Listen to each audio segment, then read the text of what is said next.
Hello, hello, hello. There we go. Now I'm appearing on my screen, but nobody else is here yet. That way, since nobody's here, I can just do all sorts of things without anybody knowing that I'm watching, which is always really fun to do. Look, I just drew on my hand. That's what I do when nobody's looking. Oh, somebody caught me. Hello, Madhu. So, welcome everyone. I haven't been on live in a while. So I thought I would come on live for an edition of Nakshatra Talk, like we sometimes do. And I have a couple of special announcements. And please pardon the little shadow on my face. It's just because of the light here. Otherwise, the lighting wouldn't be so good. But I have a couple of special announcements as well, which we'll get to here in a moment. So generally, I'm not here to interpret your chart for you. Okay. I'm here to answer questions about nakshatras. General astrological questions are okay too, but I'm a professional astrologer, so I don't come on and do free interpretations on YouTube, just so everybody knows. Okay, but you can feel free to post any questions you might have about nakshatras, ideally, or about anything else, and I will wait for somebody to post a question first of all, because there's only a few people here so far.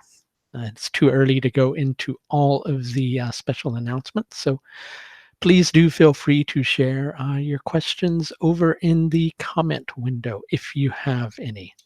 How's everybody doing with spring? You don't have to answer that. It's a rhetorical question. Just filling in space until people ask some questions.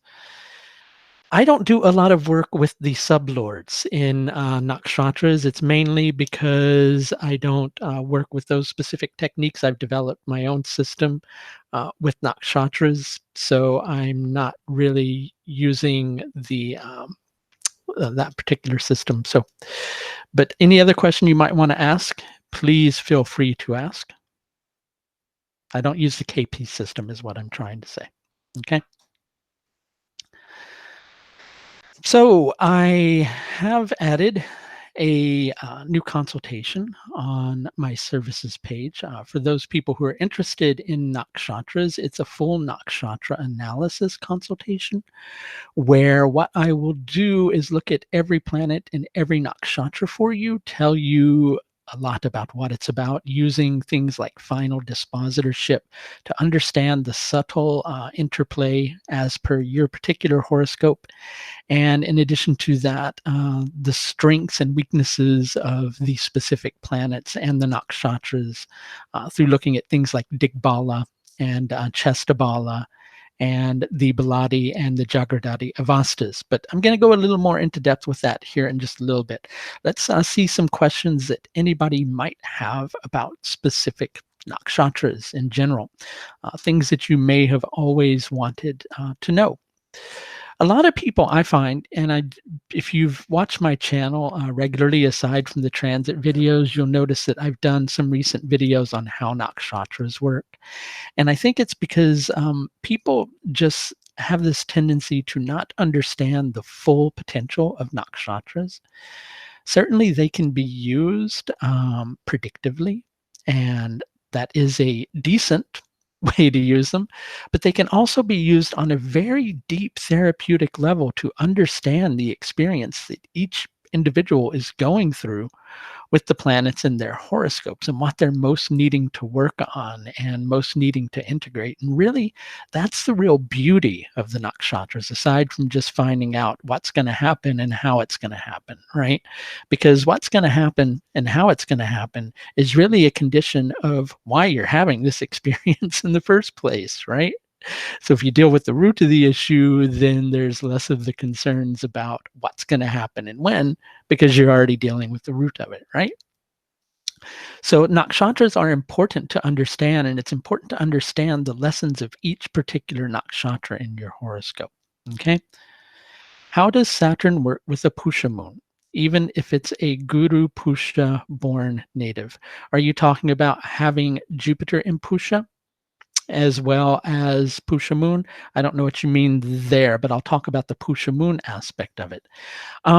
Saturn, or rather, the best way to put this is to understand that the planets connected to nakshatras, rather than calling them nakshatra lords, I like to call them emissaries. And there's a reason why, and I'm going to answer your question, but just to give you the reasoning why emissary is a better term. In medieval times or in ancient times, it used to be that when the king or some level of royalty had a message that they needed to get to another kingdom, they would send forward an emissary or a messenger. Now, imagine that that messenger was stupid, right? He's going to get the message wrong.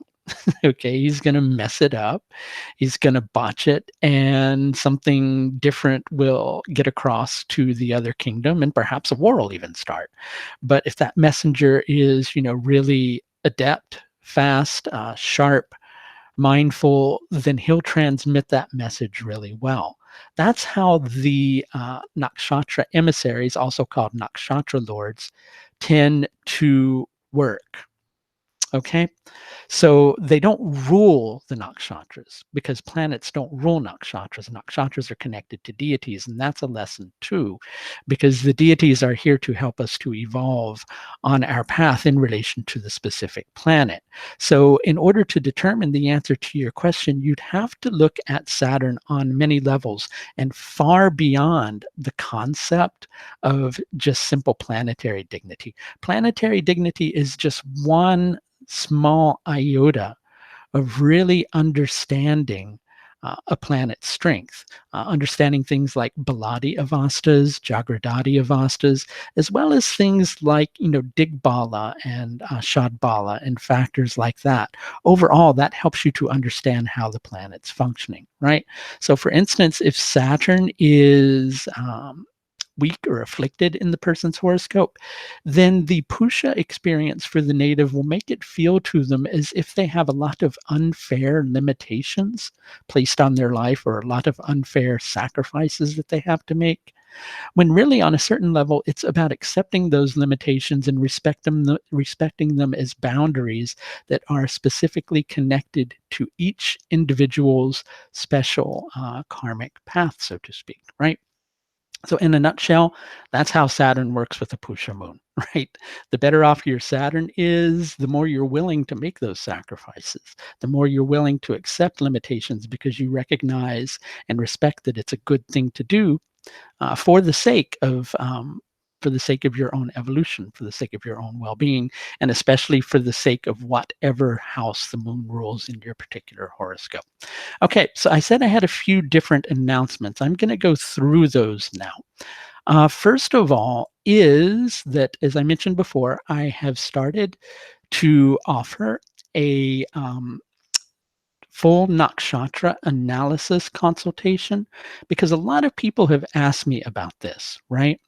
But if I did it, I wanted to do it in depth. That's why it took me a while to do it. So I am offering this consultation now where in the consultation, we'll go through, we'll look at each planet and the nakshatras that it's in, understand how that impacts your life because each person it'll be a little bit different in. So, for instance, I was speaking to the person before about the concept of the moon in Pusha nakshatra. Well, you also need to take into account where Saturn is, what nakshatra it's in. So, with each individual, it will be very different, so to speak, right? And so we'll understand some of the lessons regarding that in your own particular horoscope, in addition to looking at the strengths and weaknesses of the planet in the nakshatra, as well as the emissary or the lord connected to the nakshatra. And that consultation and all my other consultations are presently available at a 10% discount until 10 p.m. London time tonight.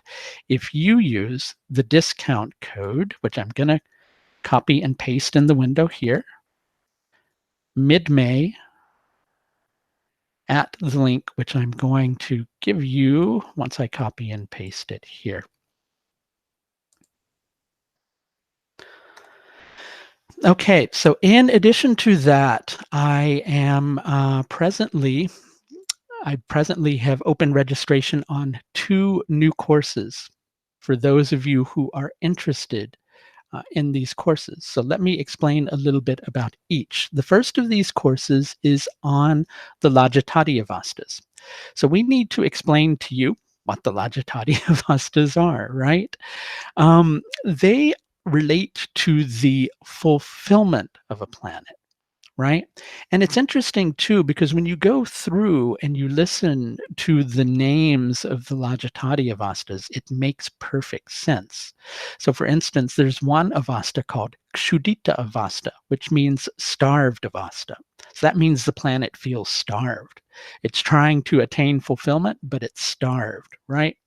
Another of these avastas is Shobita Avasta, which means agitated, right? Which means the planet is trying to reach fulfillment, but it's agitated by the sun as it's trying to do this. And you also have one called Garvita, which means proud, which can make the planet have a healthy sense of pride in terms of the fulfillment of the houses that it rules, as well as the houses that it's in. And these have very deep implications for the individual on a therapeutic level as we all go through like crises and desire to have fulfillment in our lives. That's what the Lajatati Avastas relate to. They help to determine our level of fulfillment in life through the planets. The planets are trying to find fulfillment through the houses, right? So it's important to understand therapeutically as well as predictively, and it even has ramifications for medical astrology.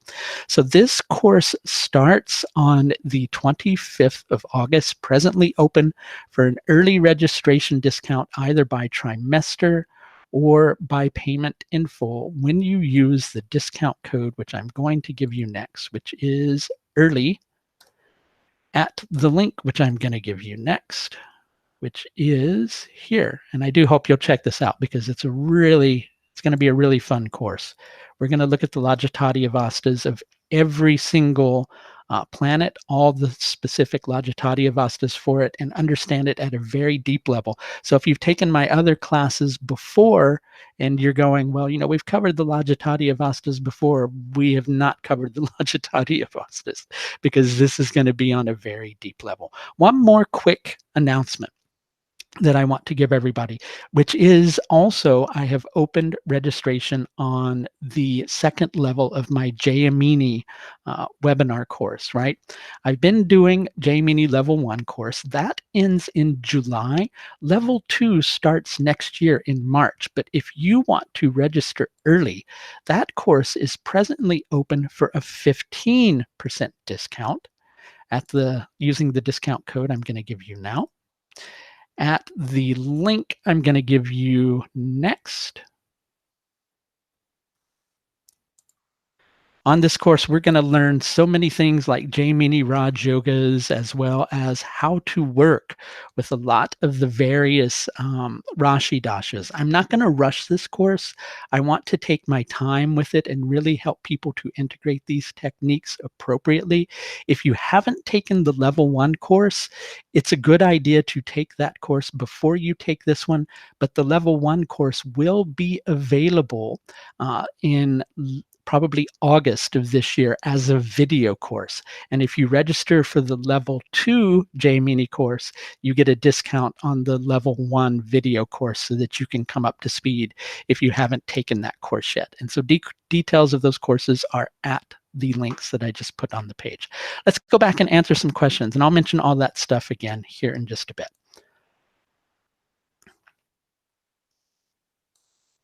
Okay. So Sheetal was saying, while studying spirituality in a chart, how do I connect nakshatras of D20 with D1 and D9? So first of all, the way that I work with nakshatras is they don't change in divisional charts, right? Different people have different theories on this. And I know a lot of astrologers will give different nakshatras and different divisional charts. Here's why I don't do that. Nakshatras are related to the fixed stars, right? They are in sections of the sky related to the fixed stars. So therefore, they have at their foundation an astronomical component, right? If you follow me so far. And the astronomy that happens in the horoscope is all in the Rashi chart. The divisional charts are just a division of that Rashi chart. So, for instance, if you have your moon in Pusha, right, in your Rashi chart, then in your D20 chart, your moon's still going to be in Pusha, even if it's over in Capricorn, right? Because nakshatras are an astronomical concept, right? Whereas Rashis are not necessarily. So I keep the same nakshatras that are in the Rashi chart and I carry them over to the divisional chart.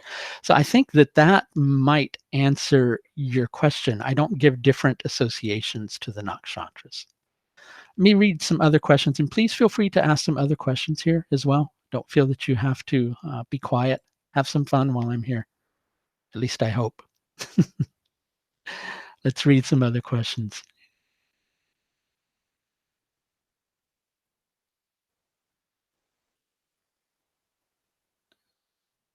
Saturn. Okay, so somebody's asking about Saturn in Anuradha Nakshatra, considered in its own nakshatra, but in an enemy sign. So let's go into that first. Planets, in my opinion, do not get their strength boosted by being in their own nakshatra. Pardon me.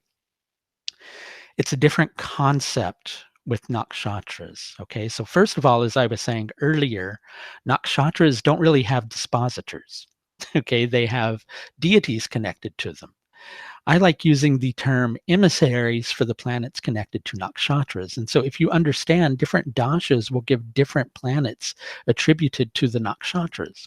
And so it's important to understand that. So they're not really nakshatra lords. So it doesn't work in the same way that a planet, say, in its own sign would work. It's a different concept. That's the first thing to understand. But Saturn in Anuradha Nakshatra would be in its own nakshatra. So it's going to be in an area that's somewhat associated with its own energetic tangent as per using Vimshotri Dasha, right? If it's in an enemy's sign, then what you can find is there can be issues with boundaries that come up for the individual. There are so many different implications. You have to understand the lordships of Saturn, all the subtle interplays going on in the horoscope between various nakshatras. But to give you some general ideas, there can be boundary issues within relationships, questions of what the best things or the best people to be devoted to are. There can equally sometimes be a lack of respect for other people's boundaries. All things to take into consideration. Saturn, but Saturn being in an enemy sign alone isn't going to be a fully problematic Saturn, because a planet's dignity is only one part of the equation. Planet's dignity is something called the deep toddy avastas, which on a certain level determine how a planet feels.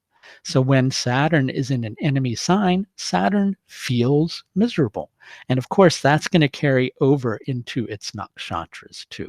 Even if it has a lot of potential, like if it's a Kumara Saturn or a Yuva Saturn, right? And it's in an enemy sign, then it can be productive at establishing decent boundaries with individuals, but it can feel upset or miserable as it's doing so. So you have to understand what each component of a planet's well-being is actually doing in order to get a good idea of how that interacts with the nakshatra. Okay. Let's see some other questions that people might have.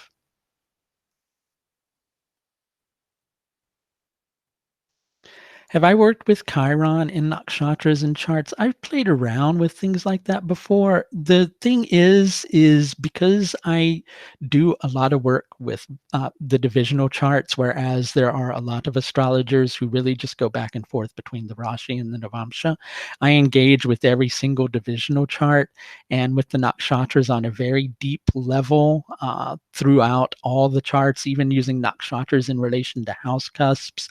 And I do a lot of deep work with the nodes. So to be quite fair, I seldom find a need to look at things like Chiron, Pluto, Uranus, and Neptune, which isn't to say they can't be important, but I tend to find a lot of those things elsewhere in the horoscope. I might look at things like the outer planets when a person's going through like a big period in their life, like Pluto transiting their ascendant or Uranus opposition. Then I might look at things like that. But other than that, I just tend to really stick with the traditional Vedic planets, so to speak, because I find that that works fine for me. Okay, let's see what else we've got here.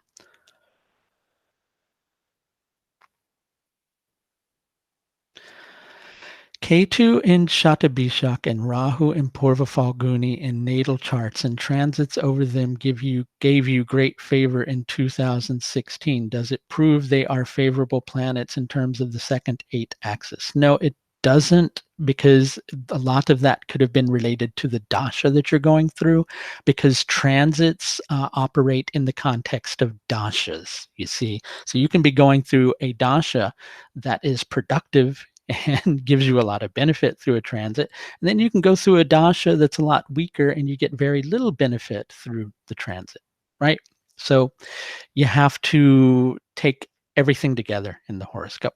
I think Maros Paliga was asking me a question up above: what is the goal of astrology? Who is highest deity then? I think that that's going to be a matter of opinion. Um, I think that deities are really on a certain level manifestations of one supreme. I'm not going to give the supreme a name because I think it's beyond name and beyond form and beyond concept like that. I think that we need these forms and concepts in order to understand it. But back to your question about astrology: self-understanding, self-acceptance, evolution, and ultimately realization. Less important, but worth looking at are the concepts of prediction, right? So it's not that prediction's bad, it's just that with prediction, you need all those other things going on too.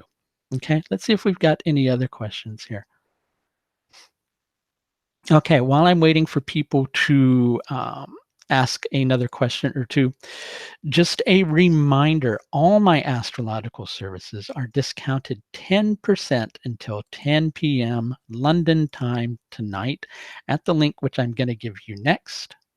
And I'm also going to give you a discount code to take advantage of that discount. Okay, which is mid-May. Right.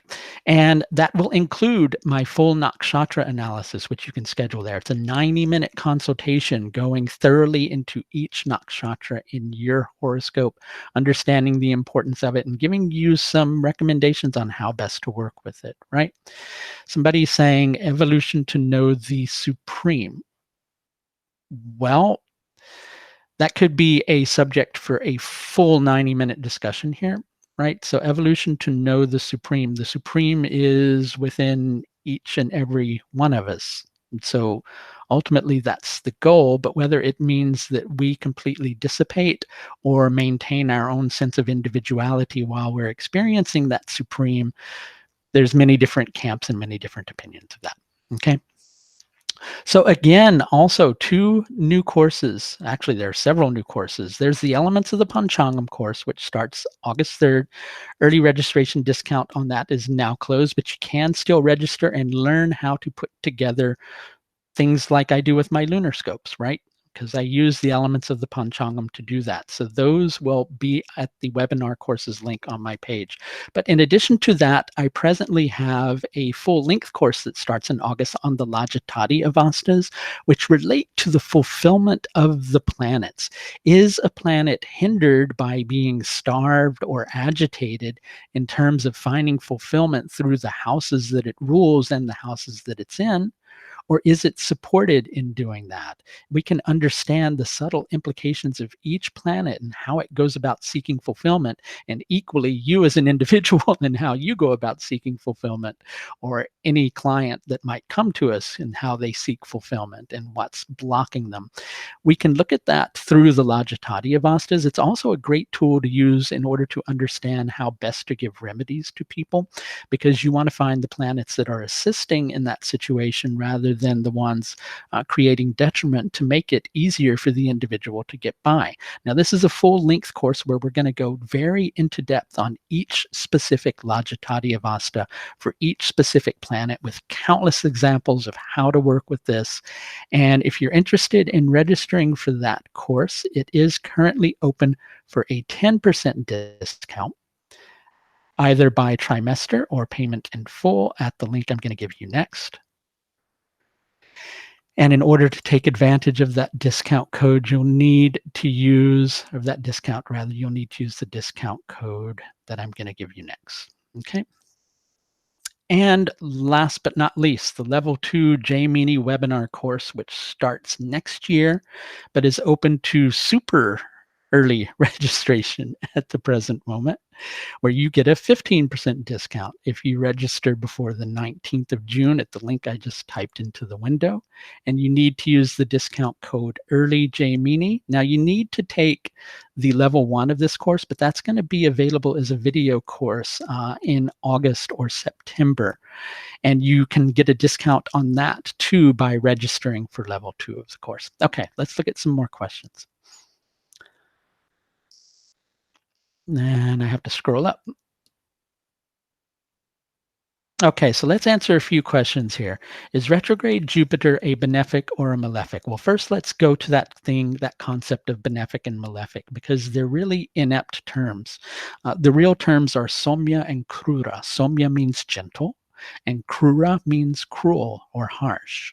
So a planet that's gentle can bring really bad things into your life in a gentle manner, right? Or it can bring good things into your life in a gentle manner. So it's not really benefic or malefic. Equally, a harsh planet or a cruel planet can help you to achieve something. In that level, it's doing something good rather than doing something bad. So I think we need to get beyond the term benefic and malefic, even though it's commonly used, right? Retrograde planets doesn't make a planet cruel or horrible, right? It's just that people are trying to tap into using that planet externally when it's really a planet that's meant to be used internally, right? So for instance, people always give Mercury retrograde a bad reputation. And they go, oh, don't sign contracts, don't do this, don't do that. Well, actually, as long as you reflect upon that contract before you sign it, that might not be a bad thing, because you're going to go over it with a fine-toothed comb when you do that, right? So when a planet is retrograde, it has very high digbala. It makes that, very high chestabala. It makes that planet very strong. It's one of the strongest planets in the horoscope. So a retrograde planet in itself cannot be a cause for alarm in the horoscope. Okay, it can actually be a benefit. Okay, so let's see what else we've got. Somebody's saying they've seen many people having Sun in Ashwini in healing profession. Yes, Ashwini is related to the divine physicians. The Sun can be like the natural Atmakaraka in the chart, so that might be one of the reasons you're seeing that. Doesn't happen all the time though. Okay. Jupiter in Shatabishak Nakshatra in Aquarius and Saturn in Revati in Pisces. Well, Jupiter in Aquarius and Saturn in Pisces would create a Parivartana yoga. It's not the nakshatra that in itself that's doing it. It's the planets and the rashis, okay?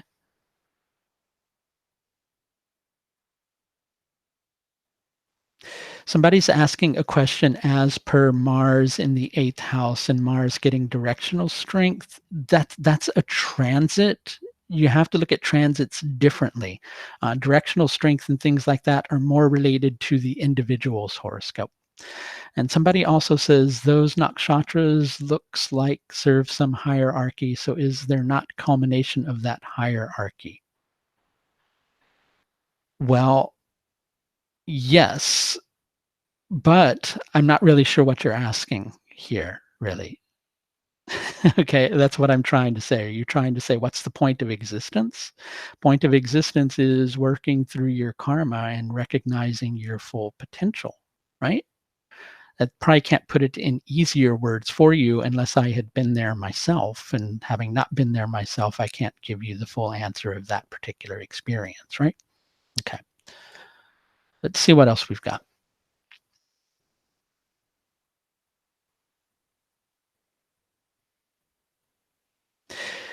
Somebody is asking a question about Rahu in Gemini and Ketu in Sagittarius. Really, we'd have to take a lot more into consideration than just your Rashi chart because actually, good and bad health in the Rashi chart is not as profound as good and bad health in the Trimshamsha chart and even the Kavadamsha chart, because illness, as it shows in the Rashi chart, relates to illness that somehow brings a change about in the life path of the individual, right?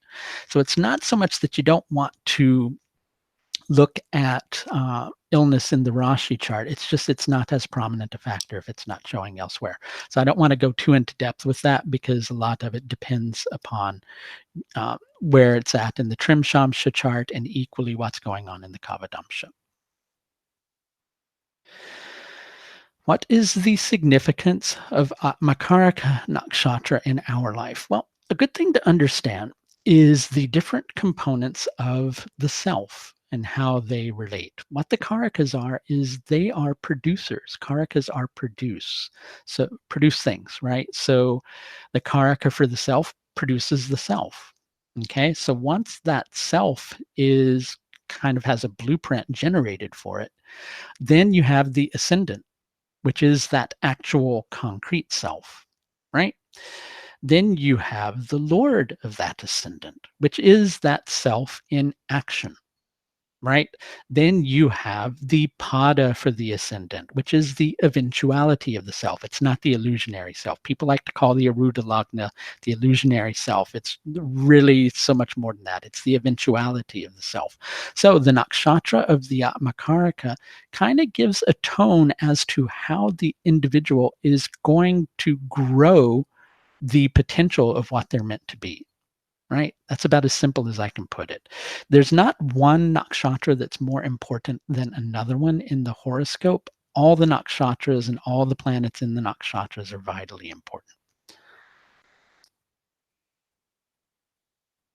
What is the significance of Brigu Bindu in chart? Well, first of all, there's a lot of people who don't work with Brigu Bindu. Um, and a lot of people who like to just look at it and say, oh, because your Brigu Bindu is here, this is what you're going to do for a career.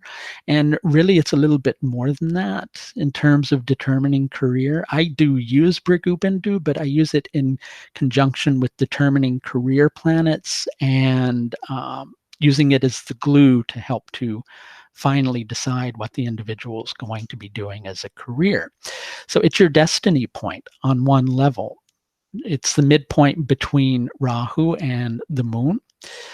When you have transits over it, especially transits of Jupiter, it can be very powerful, right? It can activate that and bring a lot of potential into the individual's life, dependent upon the dasha that they're in, because really the dasha plays a key role in that too.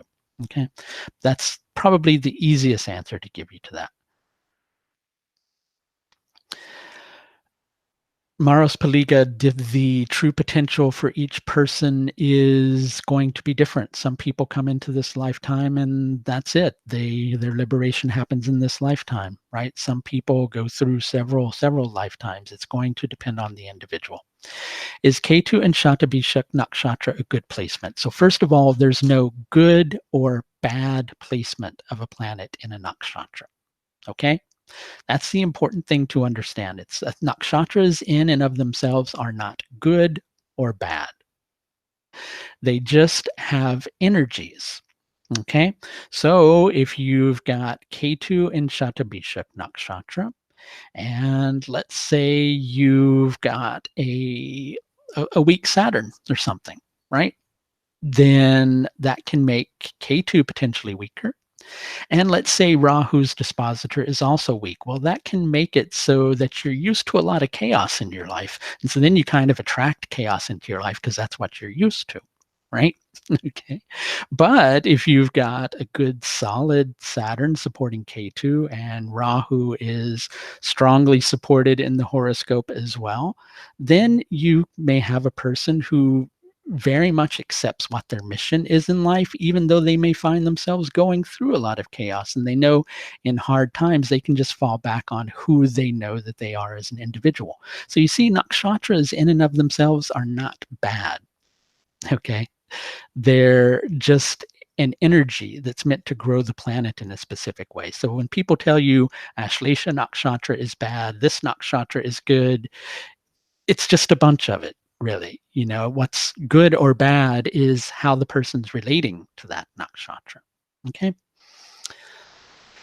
All right, let's see some other questions. I probably have another 5 or 10 minutes. Just again, briefly, the quick announcements. If you really want me to take a nice in-depth look at your planets in your nakshatras for you, I do have a new consultation, first of all, and that is the full nakshatra analysis consultation that is available on my astrological services page.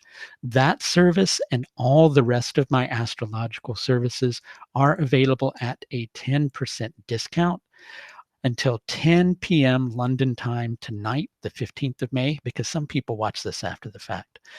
And here's the link to my services page. In addition to that, you will need the discount code so that you can take advantage of the 10% discount. And that is here. Okay. Also, a full length course, 44-week webinar course on the Lajatati Avastas, right? So you can learn what it means to have Saturn starved by your moon. Okay.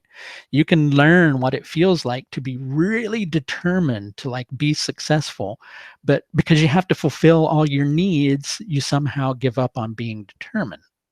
Right? So what the Lajatati Avastas do is they show us how a planet is either impeded or supported as it goes about seeking fulfillment. And a lot of this relates to its interaction with its enemies and with its friends, or interaction with Jupiter, etc., whether it's placed in a water sign, a lot of different things. And it's really good from a therapeutic perspective because it helps you to understand yourself if you're looking at your own chart, and deeply helps you to understand what your client's going through if you're working with the client. And it's really kind of like the missing link in astrology. So we're going to learn how to work with these on a very in-depth level. We'll learn every single Lajatati Avasta for Saturn, like what happens when Saturn is starved by the moon, what happens when Saturn is delighted by Mercury. We'll go through each of those and understand the psychological ramifications of each of them, because that helps you to understand the individual who has that in their horoscope. And we'll also understand how to integrate this into horoscope interpretation from both of the perspective of therapy for the individual, offering recommendations for the individual, as well as from a predictive perspective. So information on that course, which is presently open at a 10% discount until the 5th of June, is at the link, which I'm going to give you next. If you want to take advantage of that 10% discount, which is available either by trimester or payment in full, you need to use the discount code EARLY. And I call this course the Fulfillment of Celestial Desires, because really that's what it's all about. In addition to that, level 2 of my J-Mini webinar course is presently open for super early registration at a 15% discount, because you'd be registering really early for this course. And this is continuing on from the level 1 course, and it is recommended that you take that course, which will be available as a video course in a couple of months, which I will offer you a discount on if you register for the level 2 course, because you'll need that course to bring yourself up to speed. So this is open for an early registration discount of 15% until the 19th of June. And then later on in the year, I'll open it up for a lesser discount because it's so far in advance of this course, right? Information on all of those courses can be found at the links that I gave you, as well as the discount codes for those courses. And remember, if you want to schedule a consultation with me, that discount is 10% off at the link that you see above the words mid-May. in the chat window over to the right. I have to go, everybody, but it's been wonderful coming on and sharing astrology with you. And please, as always, do take the very, very best care of yourself. Bye now.